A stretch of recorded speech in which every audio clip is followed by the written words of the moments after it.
Kids, how are you? Mrs. Morton here. Today I've got Mr. McGee to read to you. There's lots of different Mr. McGee books. This one's called Just Mr. McGee. It's written by a lady called Pamela Allen. She writes lots of different children's books. And that's the front. They look similar, don't they? Have a look. Just showing you that one because you can see what's on his bed better. Look, it's his cat. It's his pet. A little bit covered here with my special stickers. So Mr. McGee, let's see what Mr. McGee gets up to. Got my glasses on today, don't usually wear my glasses.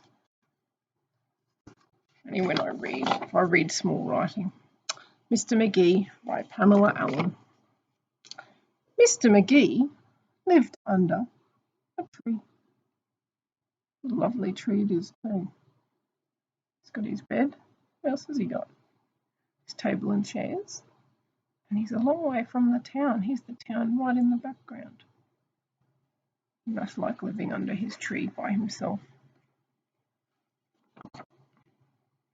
One morning he woke up and said, "It's time that I got out of bed." Can you notice something else about his tree? I didn't say it in the first picture. What's growing on his tree besides leaves?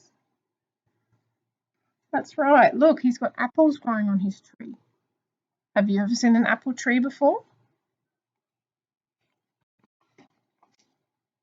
He put on his shirt and his trousers too and pulled on his socks that were bright, bright blue.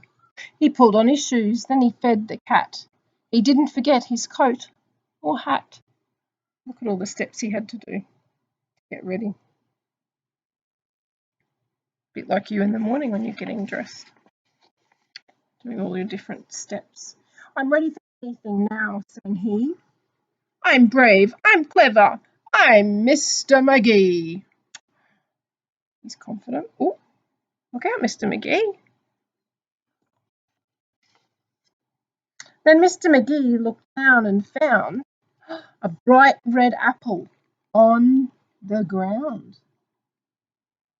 I wonder what he's going to do with that apple. I wonder if he's already had breakfast. He didn't say. What do you think is going to happen? I wonder if you're predicting what might happen with the apple.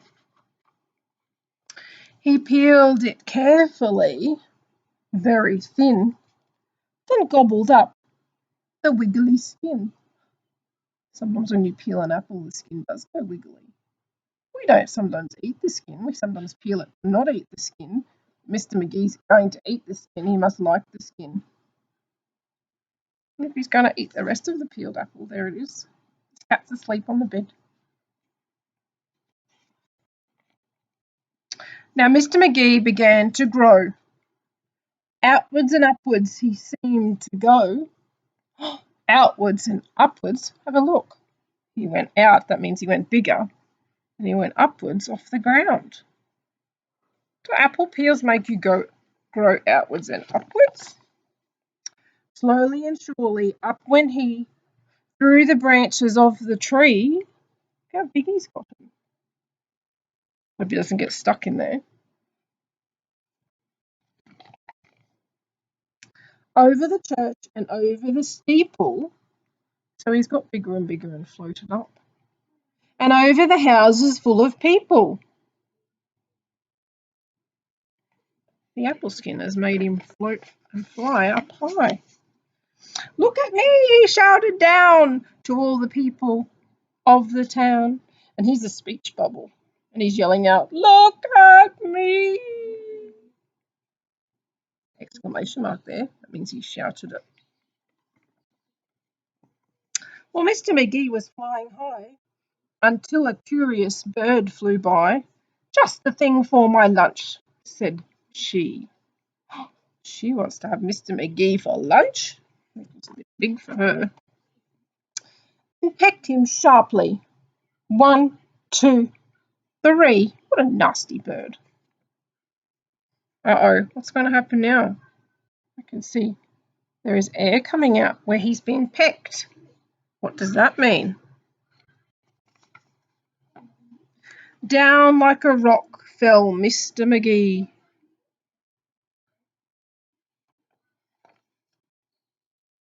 through the branches of the tree until he landed on his head. Hopefully he lands on his bed. Right in the middle of his bed. He had a good adventure.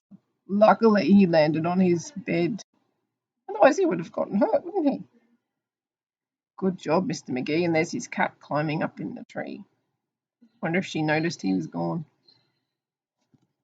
The end of Mr. McGee. I wonder if you can tell someone at home the story of Mr. McGee, about him eating the apple skin and how it made him float up into the sky and how a bird popped him and he fell back down on his bed. See if you can go and tell someone about the story of Mr. McGee. We'll see you next time. Bye.